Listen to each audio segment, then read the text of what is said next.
నందు ప్రేమైన వాళ్ళారా, ప్రభువైన యేసుక్రీస్తు నామమున మీ అందరికీ శుభాభివందనములు.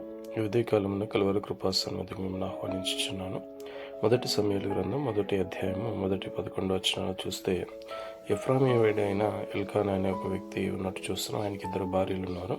వారిలో ఒక దాని పేరు హన్న, రెండవ దాని పేరు పెనిన్నా. అయితే పెనిన్నాకు దేవుడు సంతానం కలుగజేసి ఉన్నాడు, కానీ హన్నాకు సంతానం లేదు. దీనిని బట్టి హన్నా చింతిస్తున్నట్లుగా చూస్తున్నాం. ఏటేటా వారు సిలోహులో ఉన్న దేవుని మందిరానికి వెళ్ళి అక్కడ దేవునికి బలి అర్పించి రావడం అనేది వారికి అలవాటుగా ఉన్నప్పుడు, ఎప్పుడైతే వారు వెళ్ళి అక్కడ బలి అర్పిస్తున్నారో, పెనిన్నా హన్నాను విసిగించినట్లుగా, ఏడ్పించినట్లుగా చూస్తున్నాం. దానిని బట్టి అన్న భోజనం చేయక ఏడ్చుచు ఉన్నప్పుడు పెనిమిటి అయిన ఎల్కానా, ఎందుకు భోజనం మానివేస్తున్నావు? 10 మంది కుమారుల కంటే నేను నీకు ఎక్కువ వాడిని కాదా అని చెప్పి ఓదార్స్తూ ఆమెను ఇంటికి తీసుకొస్తున్నట్లుగా చూస్తున్నాం. ఆమెను